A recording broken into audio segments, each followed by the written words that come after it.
So I've posted a few videos about the pros and cons of this unit, and recently I did some research and people were talking about the control unit burning up, where it would turn on, or they could only have the pump on or just the fan on. And I've had this guy for 3 or 4 years and I haven't had any problems with the control panel. I've had the pumps seize up and need to replace those basically once a year, but the control panel's been fine until now. It seems that it will run the fan on low, but as soon as you take it up to medium, it just shuts down.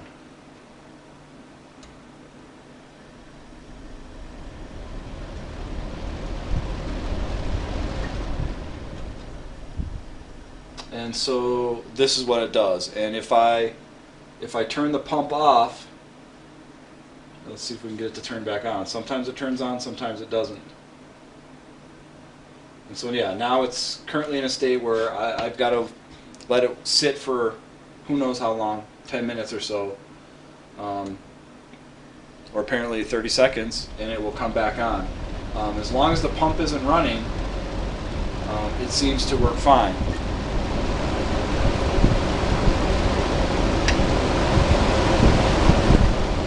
So what people are saying is to take the front off and run an extension cord just for the pump, and then your fan will work fine through the panel.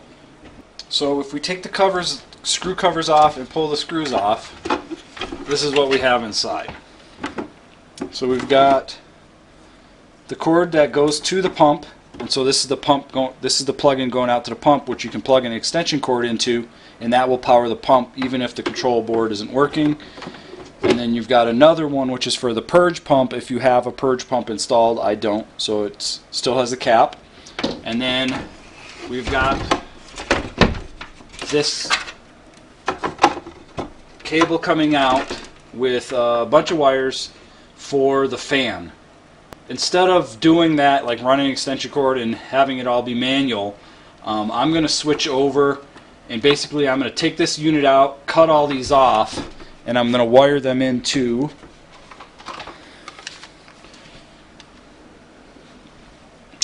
a cooler controller, which will allow me to have a thermostat actually turn it on and off, so that you don't have to do it manually. That's one of the things that is wrong with this unit that I complain about, is that you have no control over it. So you go into town and it cools off, and this guy keeps running, and you can come home, it'll be 65 degrees in your house, and still be running. I think I've come home and it had been 62.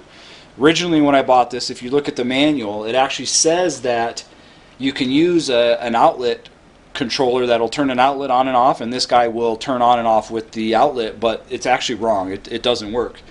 The unit turns off, and when power comes back on, it stays off. So that was what this guy was for. I was going to wire it up, plug him into here, and let this sit on the floor and control it that way, but it doesn't work. So instead, we are going to wire this into these wires to run the pump. Unfortunately, this one only has a fan high and low, so I'm not going to get my low, medium, and high. I'll just wire into the fans low and high and lose the medium, and so that's what we're going to do. And luckily in the manual, you probably can't see it in the video, but they actually give you the pinout of that connector, what each color wire is and what it is to the fan. And I just went online and pulled the manual down, because who knows where that's at anymore, and printed this page out, and this is exactly what we need. So as you might be able to see, the red wire is our low setting. We're going to lose the blue wire, and black is our high setting, and then we just need to run common and the ground. So just take this screw out.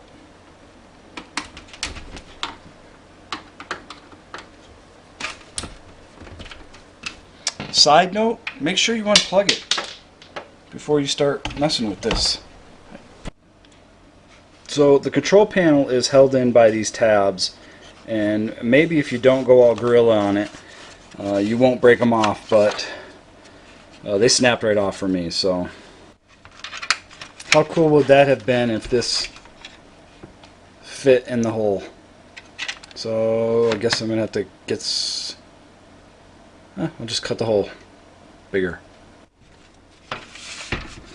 Alright, so I basically took some tin snips and hacked at it, and I throw some double-sided tape on here. We'll see how long that lasts. If it doesn't, I will just replace it with, I'll just seal it on or using caulk or adhesive. But it seems like a pretty good fit. So I will change the colors, because these have different color wires, match them up, and get it hooked up.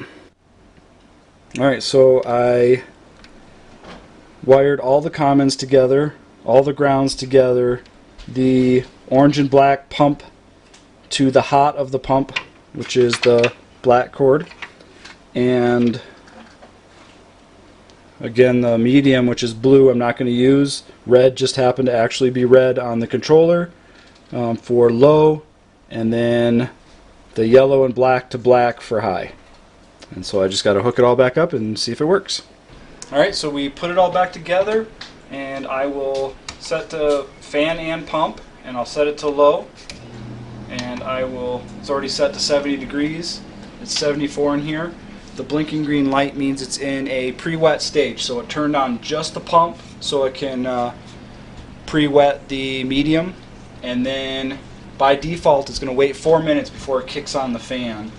According to the manual, you can set that by setting it to system off, flipping the switch to fan only, and holding these buttons down for 5+ seconds, but I can't get it to work. So I guess right now I'm just going to live with the 4 minutes, but there it is. So we installed the evaporative cooler controller with thermostat in it that will turn it on and off, and I've already did the upgrade that I've seen in another video where I'm using landscaping fabric and cotton to create a filter. I'm excited to see how that works, because I also just installed that today, and I put it on the inside, so maybe I'll post a video of that.